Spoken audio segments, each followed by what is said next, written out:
खुलुमबाय गिबियावनो गोजोन फुंबिलिनि गाहाम हामलायनायखौ बयनिसिमबो जासिहरग्रोनाय जालायबाय लोगोसे स्वrji The Creativity चेनेलाव बरायनानै लाग्रोनाय जाबाय। दिनैनि माखासे गोनांथार निउस आपडेटफोरखौ नोंथांमोननि सिगाङाव फोरमायथिना होनो आवगायनाय जालायबाय। नोंथांमोनहा नायनानै जुदि मोजां मोनोब्ला लाइक खालामगोन शेयार खालामगोन होनना आसा खालामबाय। लोगोसे चेनेलाव गोदान फैदोंब्ला आरो सानफ्रामबोनि गोनांथार खौरांफोरखौ बेबायदिनो मोनबाय थानो लुबैदोंब्ला जाहाथे चेनेलखौबो साबस्क्राइब खालामनानै लायो बेखौनो गुरै खावलायबाय। बिदिब्ला जोङो दिनैनि माखासे गोनांथार खौरांफोरखौ खोनासंलांदिनि। गरेस्वर पुलिस थानानि सिङाव गोग्लैनाय गासै बारग' NDFB सोद्रोमाफोरनि मोनसे खौरांगिरि मेल। बिथांमोनहा बारग' NDFBफोरनि मोननांगौ रिहेबिलिटेसनखौ मोनैनि थाखाय खुद्रिसारनानै खौरांगिरि मेल लानाय जादों। खोनानाय बायदिब्ला बिथांमोनहा गासै 300निबो बांसिन बारग' सोद्रोमाफोरा दाबो सरकारनिफ्राय मोनसेबो रिहेबिलिटेसन मोननो हायाखै। गोबां भेरिफिकेसन जाखांनायनि उनावबो दायो बे रिहेबिलिटेसनखौ मोनैनि थाखाय बिथांमोनहा खुद्रिसारदों आरो फैबाय थानाय समाव सरकारा अदेबानि प्रमद बर' दैदेननाय सरकारा थाबैनो खाबु लायाबा बेनि सायाव जोङो राजखान्थिनि हेंथा खालामगोन होननानै बिथांमोनहा खौरांगिरिफोरनि गेजेराव बुंथिनायखौ नुनो मोननाय जादों। मख'नो गोनांदि गोबाव समनिफ्रायनो बारग' NDFBफोरा बिटिआर गोरोबथा जाखांनायनि उनाव गोबांथार माखासे बारग' NDFBफोरा रिहेबिलिटेसनखौ मोनबायब्लाबो नाथाय माखासेया थालांबावनायखौ जों बयबो खौरांगिरिफोरनि गेजेरजों नुनो मोनदों। बेबायदिनो सम गोबांथार बारग' NDFBफोरा रिहेबिलिटेसन मोनैनि थाखाय खौरांगिरिफोरनि गेजेरजों सरकारनिसिम खुद्रिसारहरनायखौ मिथिनो मोनबाय थानाय बायदिनो मैयाबो गरेस्वर थानानि सिङावनो थानाय गासै 300निबो बांसिन बारग' NDFBफोरनि मोननांगौ रिहेबिलिटेसनखौ मोननो थाखाय बिथांमोना सरकारखौ खावलायहरदों आरो फैबाय थानाय समाव सरकारा बेनि सायाव जेबो गोख्रों एक्सन लायाबा फैबाय थानाय 2025 मायथाइयाव जानो गोनां BTC बिसायख'थियाव थारैनो सरकारनि हेंथायै गसंथानो राजि आरो गसंथानांगौ गोनांथि जागोन होननानै बिथांमोना खौरांगिरिफोरनि गेजेरजों बुंथिनायखौ नुनो मोननाय जादों। Bpfn हानजाया एसे थाबैनो जोबस्रांलांगोनखौ आं माब्लाबाबो सानाखैमोन। Bpfn हानजानि सासेबाव MCLA दाबावैनो UPL राजखान्थि दोलोआव हाबफैगोन। Bpfनिफ्राय रिजाइन होनाय माखासे दैदेनगिरिफोरखौ ओनसोलारि राजखान्थियाव हाबफैनो थाखायनो खावलायदों। नंगौ, बे बाथ्राखौ खावलायदों आरो बुंथिनानै होदों बिटिआरनि सासे EM डक्टर नील'द स्वर्गियारी बिथाङा। मिथिनो मोनदों दि आथिखालाव Bpfनि गोबांथार दैदेनगिरिफोरा साफानि उनाव साफा रिजाइन होबोबाय थानायखौ जों बयबो खौरां बिजोंनि गेजेरजों मिथिनो मोनदों। जेराव मोनसे समाव Bpf राजखान्थि दोलोआव थानानैनो Bpfनिफ्राय MLA जानाय Bpfनि मोनसे समनि BTCनि बारग' लेङाइ गाहाय मावफुं सोद्रोमा खाम्फा बरगयारी बिथांजों लोगोसे मैयासो आरोबाव Bpfनिनो सासे अर्गानाइजिं सेक्रेटारि अफजल खान बिथाङाबो रिजाइनेसन होनायखौ जों बयबो खौरां बिजोंनि गेजेरजों नुनो मोनदों। जायखौ लानानैनो आथिखालाव UPL राजखान्थि दोलोआव मोनसे दोहौ सोमजिफैनायखौ जों बयबो मिथिनो मोनदों। नंगौ, बेखौ लानानैनो खौरांगिरिफोरनि सोंनायाव मैया डक्टर नील'द स्वर्गियारी बिथाङा खौरांगिरिफोरनि सिगाङाव बुंथिनानै होदों दि थारैनो Bpf राजखान्थि हान्जाया एसेबां हरखाबै जोबस्रांगोनखौ आं माब्लाबाबो सानाखैमोन। थारैनो बियो जानो हागौ UPL राजखान्थि दोलोआ दायो ओनसोलाव गोख्रोंनिफ्राय गोख्रोंसिन जाबोदों आरो बे गोख्रोंनिफ्राय गोख्रोंसिन जाबोनायनि थाखायनो Bpf राजखान्थि हान्जाया थाबैनो जोबस्रांनायनि लामायाव होननानै बिथाङा बुंथिदों। बेनि अनगायैबो बुंथिबावनाय बायदिब्ला थारैनो Bpf राजखान्थि दोलोनिफ्राय जायफोर दैदेनगिरिफोरा दायो रिजाइन होबाय बिथांमोनहा थारैनो ओनसोलारि राजखान्थि अदेबानि UPL राजखान्थि दोलोआवनो हाबनांगौ। मानोना UPL राजखान्थि दोलो अदेबानि ओनसोलारि राजखान्थि दोलोआव हाबनानै हारिनि माहारिनि आरो ओनसोलनि गोबांथार जेंना जेंगोनाफोरखौ खौसेयैनो सुस्रांनायाव हेफाजाब आरो खाबु लालायनांगौ होननानै बिथाङा खौरांगिरिफोरनि सिगाङाव रोखायै बुंथिनानै होदों। मोनसे जोबोद गोजोनथाव खौरां बर' खौरां बिजोंफोरनि थाखायबो मोनसे मोजां रादाब लाबोनायखौ नुनो मोननाय जादों। मख'नो गोनांदि आसाम साहित्य सभानिफ्राय देग्लाय बोसोरनि निष्ठाबान सांबादिकता बঁटाखौ बर'नि सासे खौरांगिरि अदेबानि बड'सा खौरां बिलाइनि खौरांगिरि बाबुराम बर'नो होनायखौ नुनो मोननाय जादों। थारैनो जों बयबो खौरांगिरिफोरनि गेजेरजों नुनो मोनदों। मिथिनो मोननाय बायदिब्ला बड'सा खौरां बिलाइया बर' हारिनि गेजेराव गोबांथार गोबावनिफ्रायनो गावखौ बावसोमनानै बर' हारिनि समाज दानायाव मैखोम बिहोमा लाबोबाय थानायखौ जों बयबो नुनो मोनदों। थिग बेबायदिनो बेयावनो सासे खौरांगिरि महरै खामानि मावबोबाय थानाय गावखौ बावसोमनानै गोख्रों आदब खायदाजों खामानि मावबोनाय बिथां बाबुराम बर'नो देग्लाय बोसोरनि आसाम साहित्य सभानिफ्राय होजानाय निष्ठाबान सांबादिकता ब'टा मोननो हायो आरो बेखौ गथायनानै होयो होनना मिथिनो मोननाय जादों।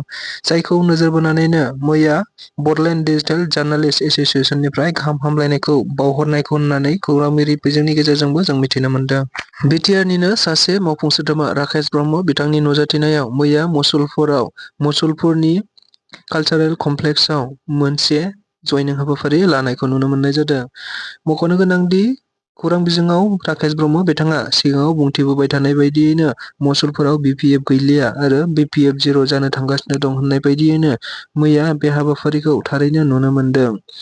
थारैनो खौरां बिजोंनि गेजेरजों बिथाङा बुंथिनानै होनाय बायदिब्ला मैया मुसलपुर ब्लकनि इउथ बिपिएफनि अर्गानाइजिं सेक्रेटारि रातुल स्वर्गियारि बिथाङा इउपिपिएल राजखान्थि दोलोआव जयनिं जायो होनना मिथिनो मोनदों। बेनि अनगायैबो गोबांथार प्राइमारि लेभेलनि प्रेसिडेन्ट सेक्रेटारि आरो गोबांथार गासै 100निबो बांसिन बिपिएफ जिएसपि आरो गुबुन गुबुन राजखान्थि दोलोनिफ्राय जयनिं जादों होनना मिथिनो मोननाय जादों। बे बाथ्राखौ बिथां राकेश ब्रह्मआ गावनो बुंथिनानै होनायखौ नुनो मोनदों। लोगोसेनो बे हाबाफारियाव गुबैयै कर्डिनेशन कमिटि मुसलपुर कनस्टिटिउन्सिनिनो हेमन्तराबा बिथां नुजाथिदों आरो बेनि अनगायैबो इउपिपिएल राजखान्थि दोलोनिनो सिडब्लिउसि मेम्बार अजय दास आरो Dayal Sarania secretary Musalpur district UPPL आरो गोबांथार इउपिपिएलनि दैदेनगिरि बिथांमोनाबो हाबाफारियाव बाहागो लादों होनना मिथिनो मोननाय जादों। बेराफारसेथिं मैयानो आरोबाव डक्टर नीलद स्वर्गियारि बिथांनि नुजाथिनायावनो गरगाव भिलेजनि आरो बर' बाजार प्राइमारियाव गासै 29निबो बांसिन गुबुन गुबुन अदेबानि बिपिएफ राजखान्थि दोलोनि गुबुन गुबुन दैदेनगिरि आरो सोद्रोमा बिथांमोना जयनिं जाबावदों होनना खौरां बिजोंनि गेजेरजों मिथिनो मोननाय जादों। जायखौ बिटिआरनि मावफुं सोद्रोमा डक्टर नीलद स्वर्गियारि बिथाङा गोजोनै इउपिपिएल राजखान्थि दोलोआव बरायनानै लायो होननानैबो खौरां बिजोंनि गेजेरजों नुनो मोनदों। आसामनि सावस्रि बिफाननि मन्त्रि अशोक सिंहाल बिथाङा मैया खौरांगिरिफोरनि गेजेरजों ओनसोलाव थानाय गासिबो डक्टरफोरखौ थारैनो सनमान आरो रायजो राजाफोरा हेफाजाब होनायाव मदद होनांगौ होननानै खौरांगिरिफोरनि गेजेरजों नुनो मोननाय जादों। मख'नो गोनांदि डक्टरफोरा बबेबा मोनसे हस्पिटालाव थारैनो गावबा गाव डिउटि गैयाब्लाबो सोरबाया बेमारि लाङोब्ला हरावबो बिथांमोना सिखारनानै फैनानै बेमारिखौ नायफैनांगौ जायो। लोगोसे गोबां खस्थ' खालामनांगौ जायो। बेनिखायनो गासिबो रायजो राजा आरो बयबो दैदेनगिरिफोरानो हस्पिटालाव थानाय मोनफ्रोमबो रोखोमनि डक्टरफोरखौनो हेफाजाब होनांगौ होननानै बुंथिनानै होनायखौ नुनो मोननाय जादों। बेनि अनगायैबो बिथाङा आथिखालाव आसामनि सावस्रि बिफानखौ गोबांथार जौगाहोनांगौखौ नोजोर बोनानै गोबांथार रायजो राजाफोरनि अजद दैखांनाय बायदियैनो दायो मोनसे थांखि लानायखौ जों बयबो नुनो मोनबाय थादों। जेराव मोनफ्रोमबो सिभिल हस्पिटाल मेडिकेल हस्पिटालफोराव डक्टरफोरा जे मुलिया हस्पिटालाव गैया बे मुलिखौ बिथांमोनहा प्रेसक्रिपसनाव लिरनो मोना आरो जे मुलिया हस्पिटालाव गैया बे मुलिखौ थाबैनो इनफरमेसन एबा खौरां होनो थाखायबो बिथाङा खावलायनायखौ नुनो मोननाय जादों। मानोना आथिखालाव मोनफ्रोमबो हस्पिटालाव सिभिल हस्पिटालानो जाथों अदेबानि मेडिकेल कलेजानो जाथों मोनफ्रोमबो हस्पिटालाव थोजासे रोखोमनि मुलिफोरखौ मोननो हानाय जागोन आरो मोनाब्ला बेखौ थाबैनो खौरां होनो थाखाय खावलायनायखौ नुनो मोनदों। बिपिएफ राजखान्थि दोलोनि मिरुनि सासे दैदेनगिरि अफजल खान बिथाङा आरोबाव बिपिएफ राजखान्थि दोलोनिफ्राय दोलो एंगारबाय होननानै खौरां बिजोंनि गेजेरजों मिथिनो मोनदों। मख'नो गोनांदि जों दा बावैनो नुनो मोनगासिनो दङदि बिपिएफ राजखान्थि दोलोनिफ्राय दायो साफानि उनाव साफा मिरुनि दैदेनगिरिफोरा गावखौ गथायदों अदेबानि बिबान एंगारबोबाय थानायखौ नुनो मोनदों। गिबियाव चन्दन ब्रह्म बेनि उनाव खाम्फा बरगयारी आरो दायो बिपिएफ राजखान्थि दोलोनि मिरुनि सासे अर्गानाइजिं सेक्रेटारि बिथाङाबो थांनाय 3 फेब्रुवारि खालि गावनि बिबानखौ बिपिएफ राजखान्थि दोलोनिसिम गथायफिनबाय अदेबानि रिजाइनेसन होबाय होननानै जों बयबो नुनो मोनदों।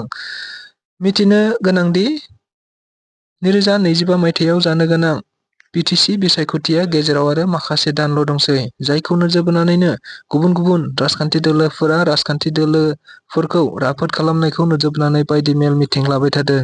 नाथाय गुबुन फारसेथिं मेल मिटिं लादोंब्लाबो दायो बिपिएफ राजखान्थि दोलोनिफ्राय गोजौ थाखोनि दैदेनगिरिफ्रा साफानि उनाव साफा बिबान एंगारबाय थानायखौ नुनो मोनदों।